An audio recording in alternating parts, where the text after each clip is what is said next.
Assalamualaikum warahmatullahi wabarakatuh. Live from 7 Makdum Sovereign Court by Puti Indanan Sulu, this is Queen Helen Abdurrajak, January 9, 2022. It is a nice morning to all Maharlika Kingdom of God Lupasug Empire. Magandang umaga din po sa Alpha Omega Development International Foundation at saka kay Chairman sa buong barangay ng Pilipinas, Maharlika at sa buong mundo. Magandang umaga po. Muli si Queen Helen po ito. Kaya nga, nagpapasalamat ako sa mga kasama natin na talagang kada umaga nag-aabang kung anong sasabihin para sa sambayanang sa buong mundo. Congratulations po sa ating mga Royal Imperial Army na talagang nagsusubaybay po sa ating mga broadcast. Magandang umaga din po sa ating mga kababayan na nandiyan sa Kuwait, nandiyan sa Saudi Arabia, sa hanay ni ating kapatid, si lahat diyan sa mga grupo na lumalaban para sa kaligtasan ng OFW. Magandang umaga talaga. Sa araw na ito, ipakita muli ni Queen itong picture na caption natin ay ito yung ginawa nating poster noong tayo ay nagkaroon ng event diyan mismo sa Light Mall na pinalabas natin ang Peace, Defense, Economic Development, Healthcare and Learning Program noong 2017. Makikita ninyo na talagang itong mga programa ay ginawa ni Queen bilang isang founder, prime mover nitong roadmap ng peace para sa lahat ng ating royal family na sila yung talagang inatasan para magkaroon ng kapayapaan sa bawat teritoryo. Defense, at least naipon natin ang lahat ng armadong grupo mula Apari hanggang Hulo. Kahit anong denomination sila, kahit anong grupo sila na lumalaban sa soberenya, sila ay nahanay sa imperyo ng Maharlika Kingdom of God Lupasug Empire. Lahat ng mga economic developer na nakipag-ugnayan kay Queen na naging as alliance, business alliance, mabuhay po kayo. Kasi ito ang ginawa ni Queen all over the globe. Naitayo natin in 2019 ang Global Business Consortium at ang Royal RGHL diyan sa Sabah, sa Kota Kinabalu.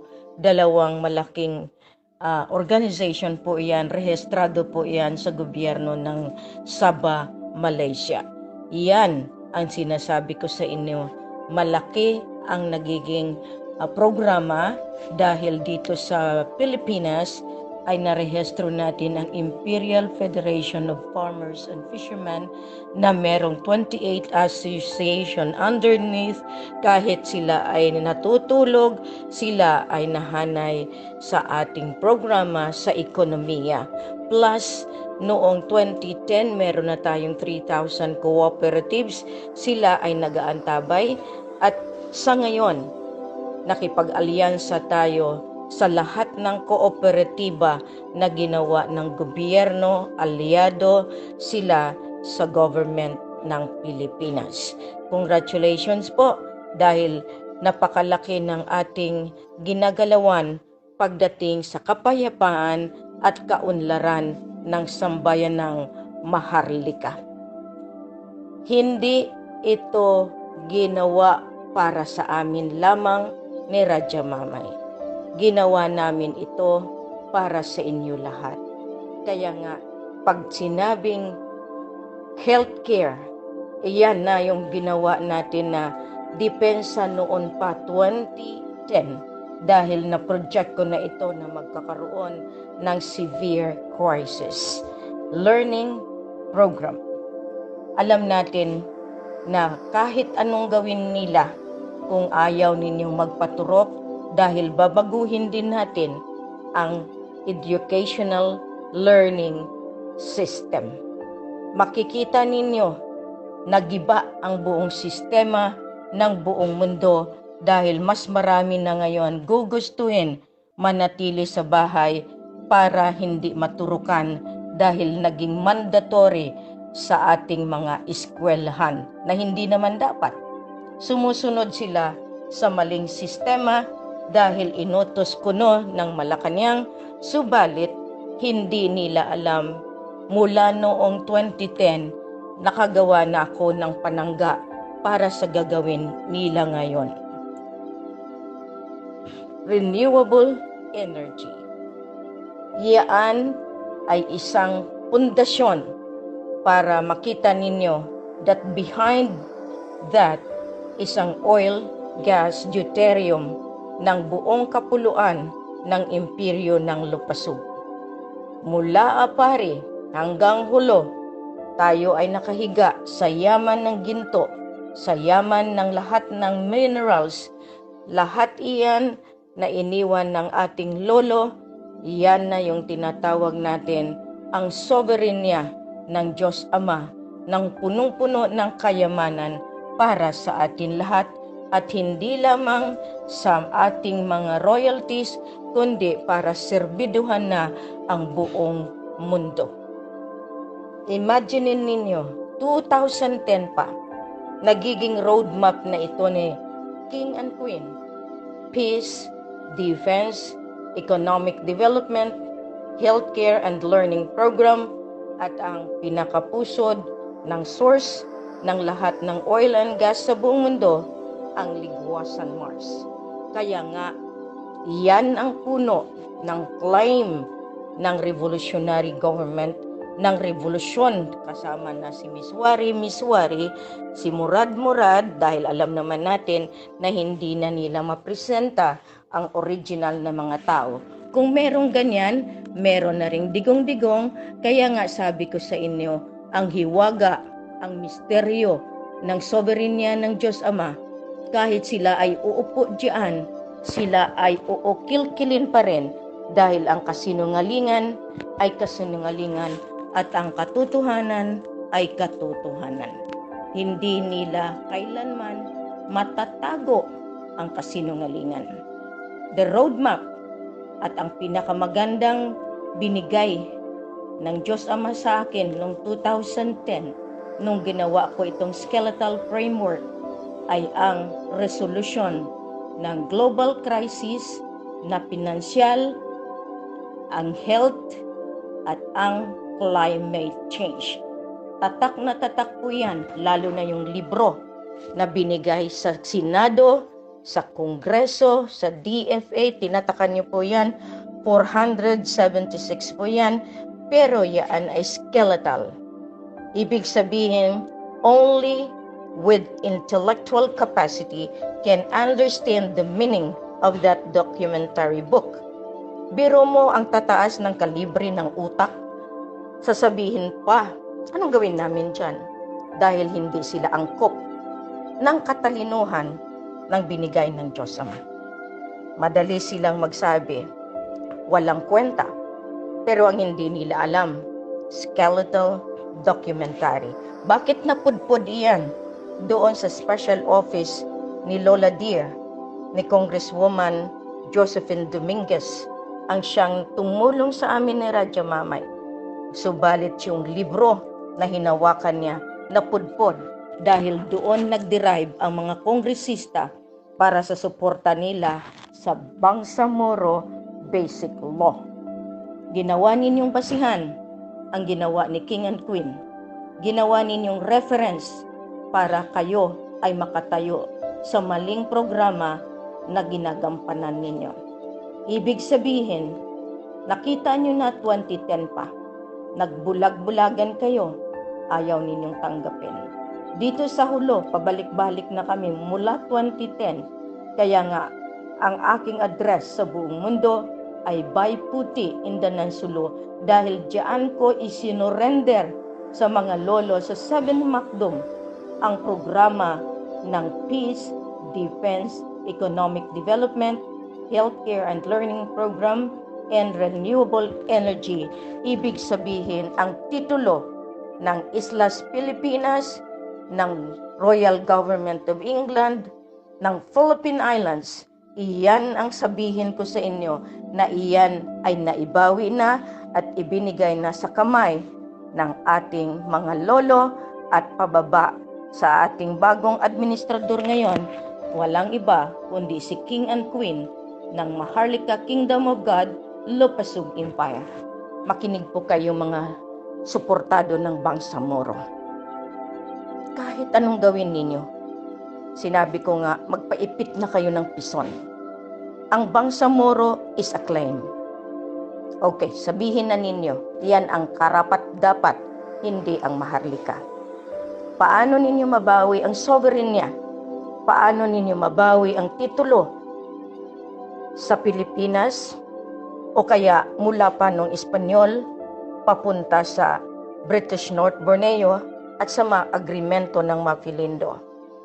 Paano ninyo makuha? Kung sa doon lang kayo sa revolusyon, gamit si Miswari sa ngalan ng Sulu Sultanate na pinapatayo ninyo ay mga iba't ibang claimants na Sulu. Hindi nyo makuha yan kung wala ang suportado ng royal family sa buong mundo, which is now the Maharlika Kingdom of God, nakaugat mismo sa imperyo ng Diyos Ama. The Divine Monarchy ang mananalo sa ngayon. Yan ang gobyerno na kailangan na natin tauhan o tuparin ang kanyang inutos dahil dito sa lupang pangako. Pasalamat kayo dahil ang napiling hari ay may puso ni Jesus na siya ay binasbasan at pinakita sa kanya ang butas ng Divine Mercy noong siya ay nagpa-picture noong 2008 diyan sa Pakil, Laguna. Talagang isang mensahe, isang sign mula sa kalangitan na dugong Islam, pinanganak na Islam, subalit sa kanya na ibigay ang puso ni Nabi Muhammad. Dahil si Raja Mamay at ako ay direkta mismo sa linyahe ng divino na mga tao, na mga incant spirit. Iyan yung limaya, yan yung ating mga aulia na walang kamatayan. Makinig kayo diyan sa pusod ng Malacanang. Ay ATF, Interagency Task Force, na gumagawa ng batas na ito. Alam niyo ba na kayo, DILG, kayo, PNP, ay galing kayo sa itinayo ng aming lolo mula sa Philippine Constabulary. Diyan kayo nagmula.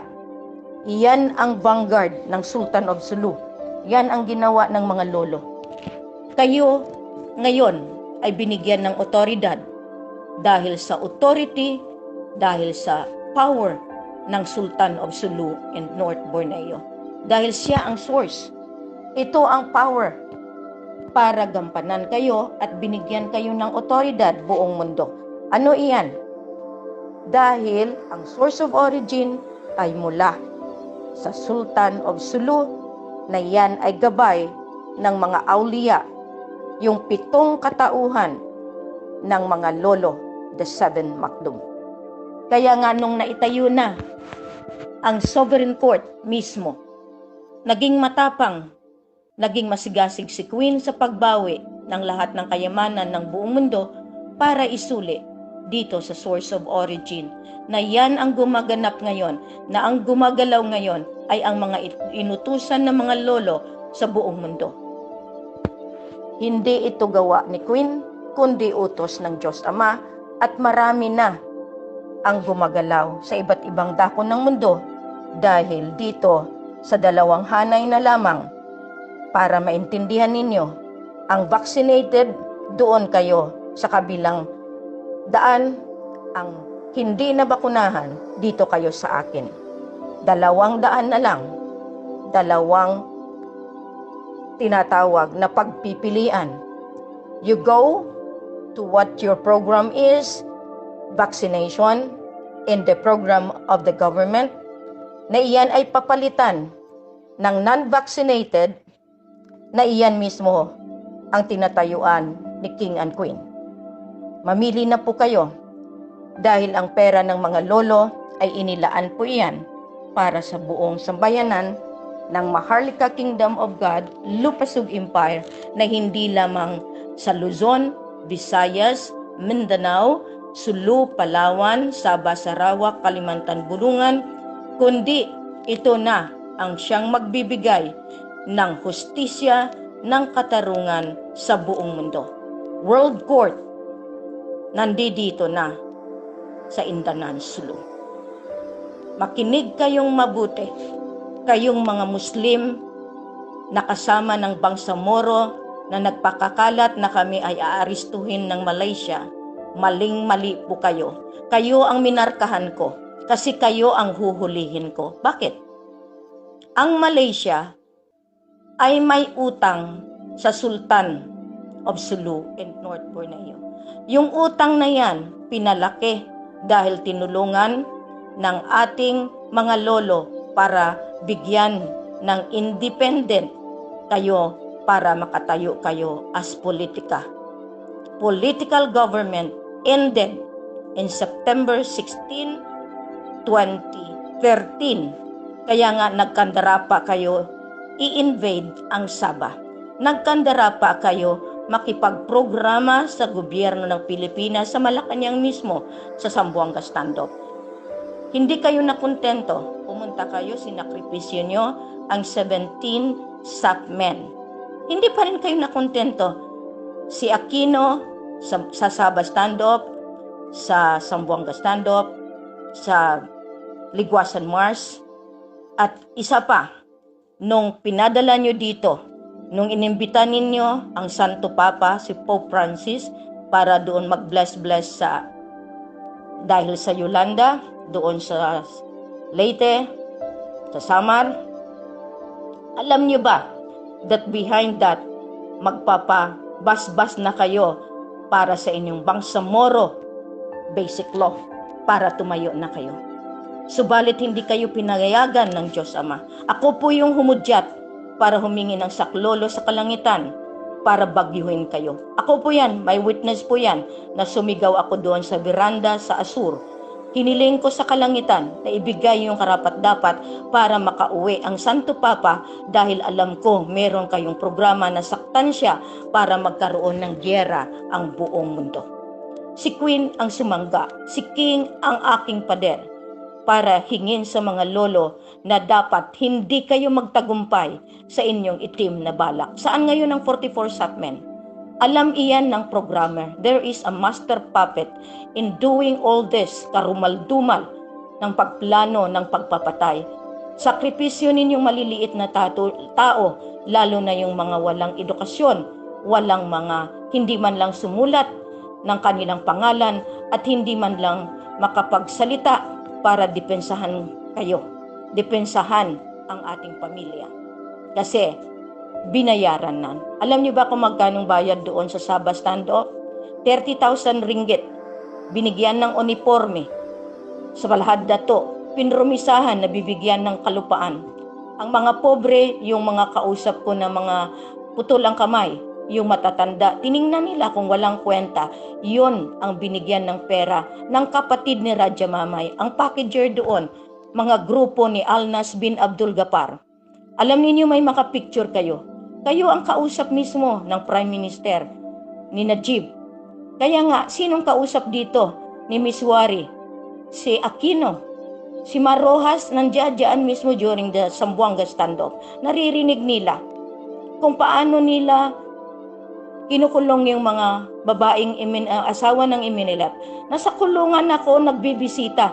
Sinisigawan, sinisipa sila. Saan na yung isinakay sa naval boat na nawawalang mga Iminilep? Nasaan na sila? Lahat na ito na konspirasiya, mananagot po, may hustisya po ang soberenya. Kaya nga, ngayon binaliktad nila yung invasion sa Sabah ulit at sinabi na mag-invade sila sa Barm.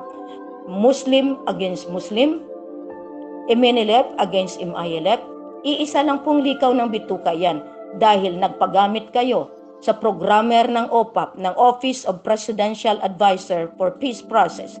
Yan ang kanilang tinatawag na machinator, programmer para dito sa claim ng Sabah. Sinabi ko na sa inyo, 2014 pa, we dropped the claim because we are the heirs and successors. Raja Mamay, in 38 years sa Malaysia. Nandoon yan dahil yan ang programa ni Tunku Abdul Rahman Putra Al-Haj. Kami binantayan, ako binantayan.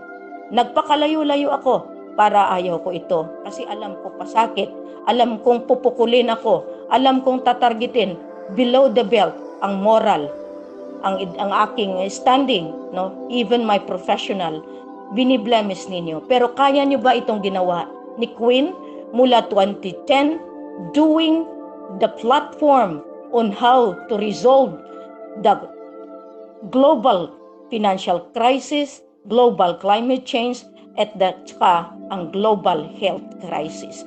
Kaya nyo bang solusyonan yan? Kung kayo makasolusyon yan, ako mismo, sasabihin ko, talagang kayo na ang Queen. Pero kung hindi niyo kayang tumbasan ang ginawa ni Queen, nasa binbin ng bala, nasa binbin ng baril na talagang ipipitik na lang, tad na ako. Pero sa awa ng Diyos Ama, mismo ang babaril sa akin, lumuluha dahil talagang lumayapak, nakadipa sa lupa at sinasabi, hindi kita kayang patayin. Ako na lang po ang patayin nila. Pero ikaw, mahal na Reyna, hindi ko kayang patayin. Kaya niyo ba yan? Kaya niyong harapin yung mga ganyang sistema ng konspirasiya?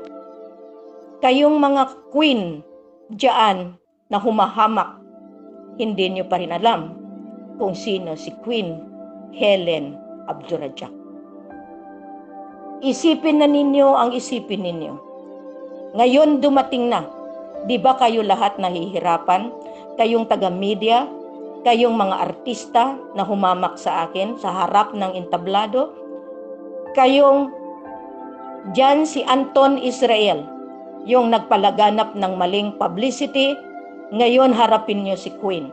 Taga Iloilo ka pa naman kung ano-ano ang ginpanghambal nyo, kadtuan ninyo, istoryahan ninyo ang akon upod si Danilo Largo. Kay kamo ina mag-ururupod, pero kung magpublisidad ka mo, daw ang tao ginbutang ninyo sa kahuy-anon. Pero kamo ano gid ang ginhimo nyo, ha? Gisuportahan nyo ang maling Reyna? Yung Reyna na gumawa ng pera, na hinuhuli ngayon ng buong mundo? Tandaan ninyo, si Queen merong pader. Ang pader niya ay ang Limaya, ang Aulia, ang Encantado, the land of the Freyres, at ang mismo ang mga lolo na nakabahin-bahin sa ibanda kong teritoryo ng buong mundo. Tandaan nyo yan. We are here to implement peace, defense, economic development, healthcare and learning program, and renewable energy. Kaya nga si Queen may poder. Pinapastop ang COVID, pinapastop ang restrictions, ang lockdown, kasi wala ng pera ang nagbibigay ng mga vaccine, ang gumagawa ng programa ng itong Illuminati. Sumunod na kayo dahil mismo ang mga bossing ninyo ay sumusunod na kay Queen. Iyan ang masakit na katotohanan. Kayong mga galamay sa baba, ang pinaka-bossing ninyo nagpautos na. Kaya nga, implementation has commenced noon pa 2017. Yan ang poster po nakikita ninyo. Liyaan lahat, dokumentado sa buong mundo. Maraming salamat po sa aking mga kapatid na sumusuporta palagi sa broadcast na ito. Hanggang sa muli, paalam!